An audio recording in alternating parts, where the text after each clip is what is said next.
What's up, everybody? We are the 5-Minute Men, and this is the podcast where we take real-world problems and we attempt to solve them in 5 minutes. We are 3 white Anglo-Saxon men, so together we have the combined knowledge enough to fix any problem that we see. We have a lot of problems that we've put into a hat, and we're going to randomly draw and come up with a problem, and then take 5 minutes, create a solution, and then present our solutions, and then we're going to vote to see who has the best solution. And to further emphasize our white Anglo-Saxon Protestant heritage, Tyler has decided to put everything in a white fedora. That's the hat of choice. Yeah, and the paper is white paper. Yeah. Well, thank you for clarifying. Yeah, perfect. All right. First problem is aging. Okay. Before we start, I have a question about this one. Okay. How to stop aging, how to improve the aging process.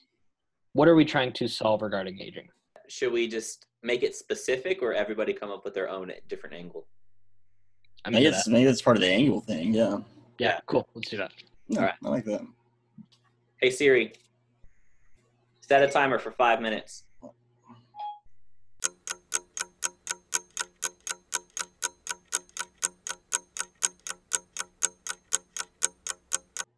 I hate my brain. Oh, fuck, I only have a minute? Damn, okay. All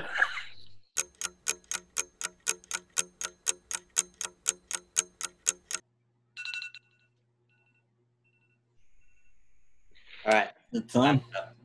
I think I got pretty good. You think you got something? You good? Yeah, and I think the scientists might already be onto this. So. I think one of us has something viable. Surely between the three of us, we can come up with something. Or we can combine all of our Into something terrible. Yeah. And likely dystopian. Yeah, probably. I'll go, I guess. All right. Okay, so aging. I'll just show you my page. There's not much, but I started drawing a graph. Basically, my thought was, my main thesis that I was thinking was, there ought to be a way to, and this has come up with, like, specifically, I remember there was an article about, like, raising the speed limit on certain highways and how you would have to quantify somebody's life to determine if the raise in the speed limit is worth the value of a human life, right? So I was trying to think of, like, a graph that would show your cost that you would cost society as you age, or like your contribution to society versus the cost of you living another year. So my bullet point says, develop a committee to determine the worth economically of your life, looking at the marginal cost versus the marginal benefit. In other words, like, the cost of you living one more year and the benefit of you living another year. And whenever that doesn't make sense, then you're killed.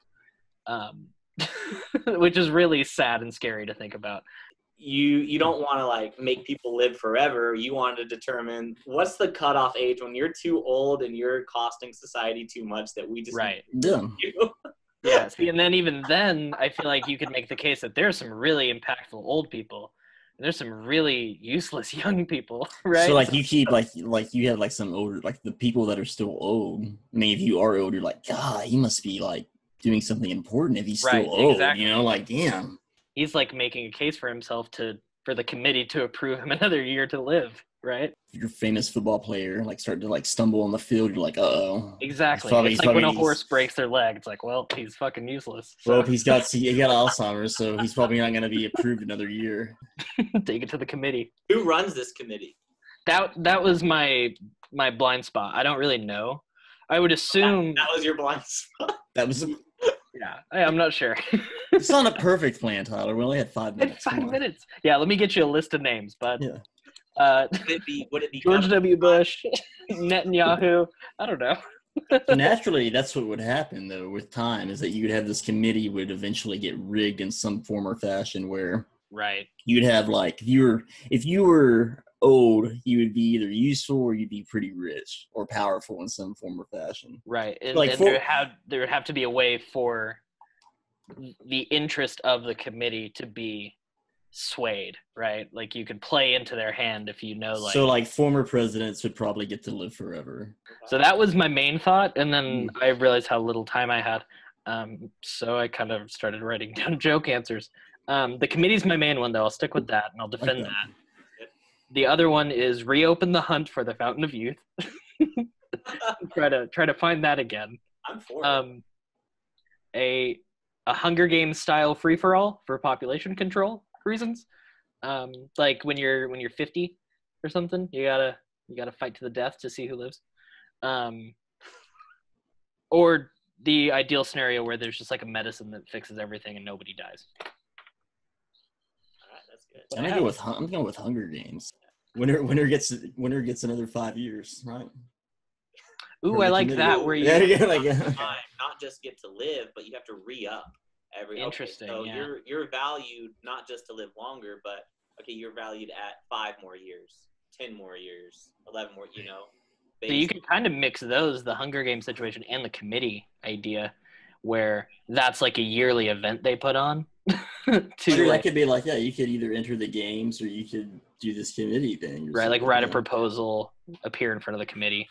But we place so much emphasis on sports and everything too, so I could definitely see that as like that's what makes you more valuable is like how popular you were. Right. If you're like a commodity and you're getting ratings and views and shit. Let's just talk about like I guess celebrities and stuff in the world. You talk about like they don't really they're like not really anything, but then they argue, oh, look how much I contribute, to entertainment and pop culture and everything. So they would just people of influence and power would find a way to justify keeping them around. Right. I went sort of an opposite route. So I drew a picture. First, I started by I wanted to list, what are the pros and cons of getting old, and then I drew a picture, and I had a quote that I thought was really good that really tied it all together. You wrote down a quote in 5 minutes. Wow! Yeah. So that's give a 10-minute speech in 5 minutes. Like it's amazing. Okay. So the pros are with age comes wisdom, and the pro is you die. The cons, old people are gross, and you also die. It's a pro and a con, depending on how you look at it. Okay. And in the picture, I drew an old person and then a syringe with anti-aging serum. So I'm going to go, in order to stop aging and solve the issue of aging, that we make a serum from pig stem cells, and everybody just gets that injected to them, and it reverses the process of physical aging. So you get wise, but then you can have the choice. If you want to die, if you don't want to keep aging, you can do that. And then the quote says, "Age is just a state of mind." Miley Cyrus. So wise. Compelling. I think it's plausible because with advances in medicine and everything, everybody is living longer these days than they used to, right? We're getting closer and closer to that. Not much longer. 100 is pretty normal now for people to live to 90 to 100. Is it? Would want to do that. I feel like that's the new normal, right? You hear everybody's grandparent, great-grandparent. That's just something I've never thought about. I always think like 80 and I'm good. Like that's all I need. I mean, I see it on Facebook all the time. People say, "Oh, this is my grandfather in a nursing home." You live to be like 97. But really, at that point, I mean, I wouldn't want to live that long if I didn't have a young, youthful body. That just sounds terrible. Your body's just constantly trying to kill you all the time. Yeah, you've seen a lot of stuff. But if I'm going to live that long, I'm going to want to regenerate my cells in order to, like, be active. Like, I still want to be able to go run a mile when I'm 95 years old. My immediate question would be, what is the serum made of? Is there a downside to it, and how much does it cost? Okay. So one, it's obviously going to be really expensive. So it's another thing where the upper class, it's going to be more readily available to them, right? Because it's going to cost a lot of money to make. But you can use stem cells from pigs or probably any other animal. But because I think pigs are easy to breed and you have a lot of them, that you could have an ample supply of that if you needed to, right? Okay. So it would be expensive. Downside, you start to develop like pig-like. I was gonna say, do you turn into a pig? Yeah, the pigmen. That's a big problem. The Yeah, pigmen the that develop out of it. Yeah, the pigmen. Ah. Start to grow a snout. You Oh oink my God. uncontrollably. You So just all of like the elders of the communities will all be fucking pigs. big people. There's like these big grapes on. It's like Like a real life animal farm. Yeah. Oh my God. I was but thinking like the grandfather, village. we spoken.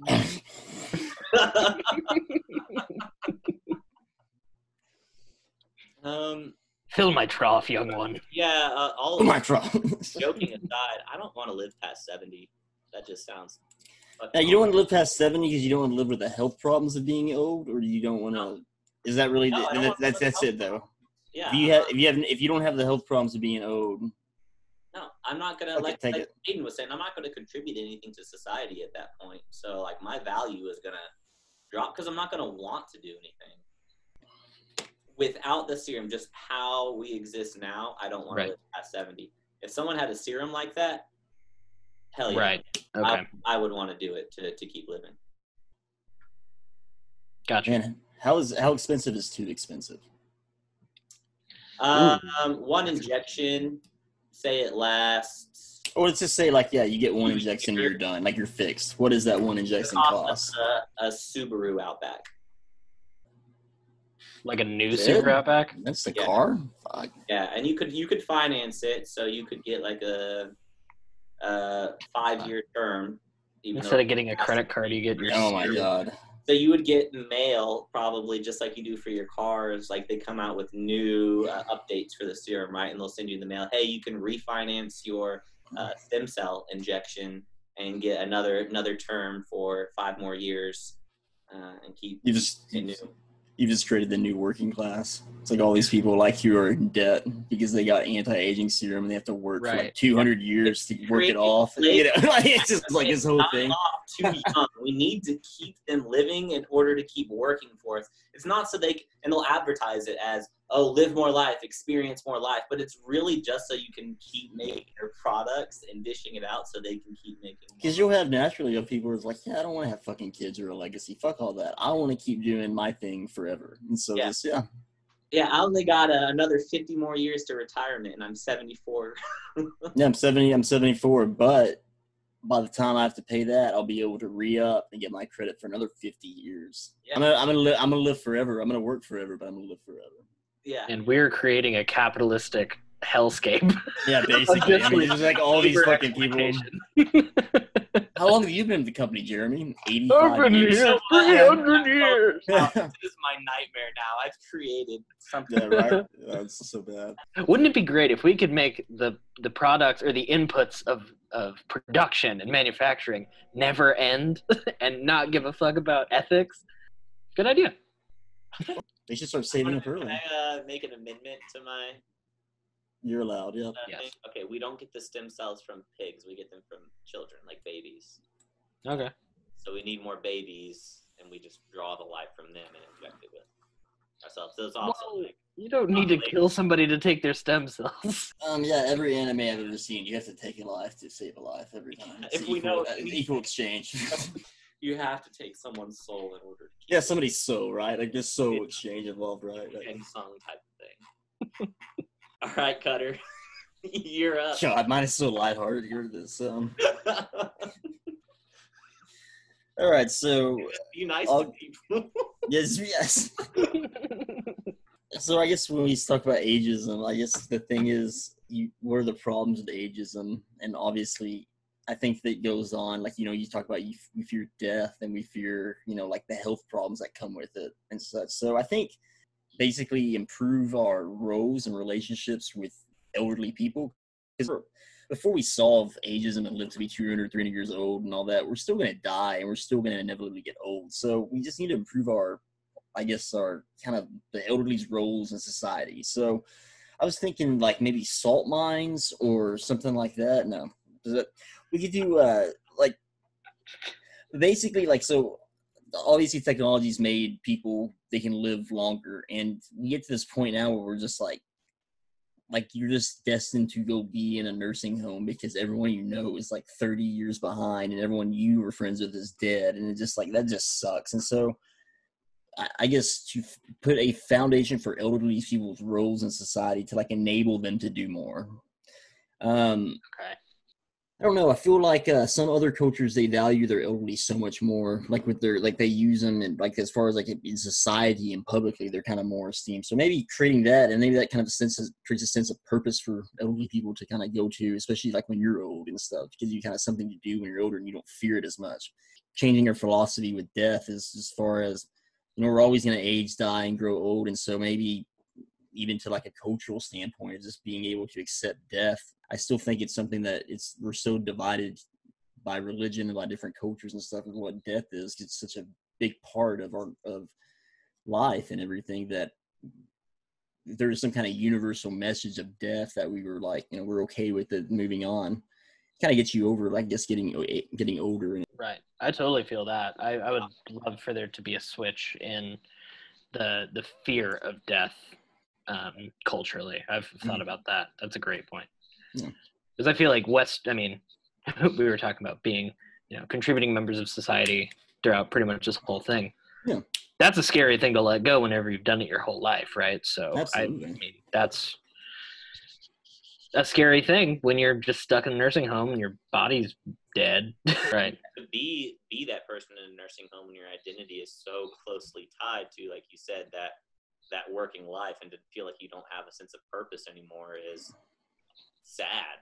I mean, how do you not fall into a spiral of like being depressed? How do you not depressed, like sitting there like in a nursing home with like people you don't know and away from, you know, from everyone and such? Like, I just feel like it's such a depressing situation anyway, and we just have such a thing of just sticking people to where they're just kind of taken care of, where you're the kind of out of sight, out of mind. I don't know if there's a way, like, hell, put a fucking like a booth in the library with an old person. You go talk to them for a bit, or some kind of weird rooted in society thing, but like really, you know, but something on that. And obviously, it's not, there's always going to be the people you can't help because they're going to have all kinds of health problems, and everything. But I feel like you lose so much good potential. I've read about this program they do. Can't remember exactly what it's called, but where they had a bunch of people from World War II giving all their World War II accounts. And you basically, if you had a person that served in World War II, you would just go interview and ask them these questions, and it goes to the National Archives. And they're putting a big program to like organize and all this stuff. But all these people have found stuff about their families and collaborated stories and kind of built like a bigger picture of what their grandparents were talking about based on this huge collection of stories. Like, I wish we had some kind of constant feed of that, you know? Data gathering aspect of that. That's fascinating. Because I guess another thing too is like, what do you think of, like, what is the state of old people right now? Like, what do you think on our old people's minds? When you think about your crazy grandparents, you think about these crazy old people, you know, but I think there's a lot more, you know, level-headed people out there than you would think, but you only hear the crazy fucks here on Facebook and stuff that are crazy anyway, you know, going around there, and you're just like, God, old people are just useless, you know, like you don't think they're anything like that, when there's actually a lot of people who probably could be really contributing. But then again, they might just be contributing anyway, and then it might just be a non-issue, because if you're a contributing old person, you're probably just gonna keep doing what you've been doing forever and until you die, right? If you don't feel valued, and if you don't feel appreciated, and if people aren't seeking that from you, depending on your personality, you could be one that's not going to give it out, right? And so if there is a place that's going to cultivate that, then I think there's a lot of wasted potential out there, not from like a financial or profitable perspective, but from just a knowledge perspective of, like I said, like data gathering. I think that if there was some sort of option out there, like a old person at a library, go talk and get some wisdom or something, or listen to I love that. This is a sidetrack. I feel like that's a hilarious idea for like a comedy sketch. Yeah. Like going down to old Williams library booth and stories of many moons ago. Oh man, it's just like, and you just have like everybody's like, oh dude, the racist guy's here. Fuck yes, let's go talk to him. He's gonna have some stories. Yeah, right. Are you envisioning more of like a support system? There'd be like a government sector that'd be like they would have funds set aside for it, or are you thinking more like a cultural shift? I think as far as something organized and actually like an institution or something set up would come with the cultural shift to it. You know, because I guess there would be because right now it's there, but it's not I mean, there are programs like out there, but they're not. I mean, I can't think of one really that's like a widespread known program that's like enabling the elderly or anything like that off the top of my head. I know there's a lot of programs, but I know that if like culturally it was accepted, then there would be a Red Cross of this sort. And even if it was as ridiculous and over the top as like just Red Cross and generic as that, it would be something that just would be like, oh, it's just a normal staple of our society, just that thing. And like, even if it becomes like a joke, oh, you just get to go to a nursing home or do this. Well, at least there's that. I do see what you mean, where it's can't just be an institutional thing. It's got to be like bigger and cultural. I didn't even think of that for the starters, because I think that's actually the purely institutional thing without the cultural behind it. Because it's like, oh yeah, they help old people financially and stuff, but I can't think of one like thing that they would do for me as an old person, or like, oh, I can't wait till I get AARP and get to you get a discount at benefits, I guess, yeah, it's just like, I wish there was something more for like, oh, like, okay, so like when you're younger, you have like university to look forward to or something like that. What if there was something for like elderly people to look forward to, or something like, oh, I can go, like, okay, well, if my family like kind of leaves me and I don't really have anything to do and I don't really have anything to contribute, or I guess I don't have anything like I don't really want to be in the workforce anymore or do this, I wish there was some place I could go or some kind of contribution thing that was set up. Right. But I have no idea what that would even be really, but just something to something to look forward to when you're old, other than just being old and, like you said, sitting just around like in a recliner, falling apart. Because I think our generation especially is so. I think a lot of it comes with being kind of atheist in nature and kind of just being accepting of death, really, is that we're just like, yeah, I don't want to live to be older. Like, I really hear people in my generation talk about, oh, I just want to live to be as old as possible, because nobody wants to live as old as possible now. It's like easily, I think we're going into like 100 to 110 years, like our lifespan. And it's like, yeah, at 100 to 110 years, like that's just like you're a fucking prune at that point, just shriveled up with a heartbeat is all you really got going on. And it's just like, I don't want to be that, but if I could be somehow contributing and somehow have a brain, then I think that kind of takes out all the stops in me wanting to be older. I mean, I'd have to be 200, 300 years old if I had a working brain and memory, and it wasn't just like god awfully painful and miserable. So, right. Kind of like a Walmart greeter. Like in a truck, like have like a cattle truck full of them, and just be like, all right, here's your 5 greeters today. How many you order? 5? Yep, you got. Just have a barcode like on the back of their head. Just scan them. All right, you got Deborah, Dolores, and we got Richard. Like you got Richard today. That's, I think, like the exact opposite of your whole point that you just made. Right. Like giving them something to do to make them fulfilled and have self-worth. Just ship them off to Walmart. Barcodes. Purpose is purpose, man. Yeah, literally giving them barcodes. No. For the greater good. For the greater good. I'm gonna vote Cutter on. I'm gonna side with Cutter. Like, you won me over, dude. My idea is trash. I fully am on board. You presented a solid argument. It's a good idea. You touched my heart. I'm for the committee, personally. I like the committee. I would vote for myself, but honestly, that idea of a future horrifies me. It was just the first thing that my brain thought of, and so I'm not going to vote for that. It's probably creepy because it's realistic. It's more realistic than all the other ones. Right. Yeah, I feel like every day we're inching closer and closer to dystopia. So Cutter's is the most idealistic, I think. I think yours, Tyler, is the most idealistic. I think his is the most probable. I think mine is the most like science fiction. Right. Like, if you get the anti-aging serum, yours comes into play, absolutely. But Cutter, I think, is realistic. Yeah. In the sense of it's achievable in our lifetime, I believe. That's yeah. Mine is I don't know if it's achievable in our lifetime or ever achievable. Yeah. But then again, you hit that jump. At some point. I vote Cutter. Final answer. Cutter. And then one for me from Cutter. Oh, yeah. Cool. Tyler, you suck. Come up with better ideas. I was honestly just listening to you guys talk the whole time. Y'all are so much smarter than me. Dumb. Oh, shut up. This is actually this whole podcast is a ploy because I just need to learn more. I didn't listen in college. I would give it that, though. This says, like, when you actually start talking about the concepts more, you get way more deeper into it, and I think it really brings out some really good ideas. Good ideas, yeah. hate doing. Outros. Let us know in the comments which one you guys want to do. Hey, if you're old, who let you on YouTube? God. Do you even know what a like button is, Gramps? You either mash that subscribe button there at the bottom. Which one is your preferred outro? So my favorite outro is just to immediately cut the scene.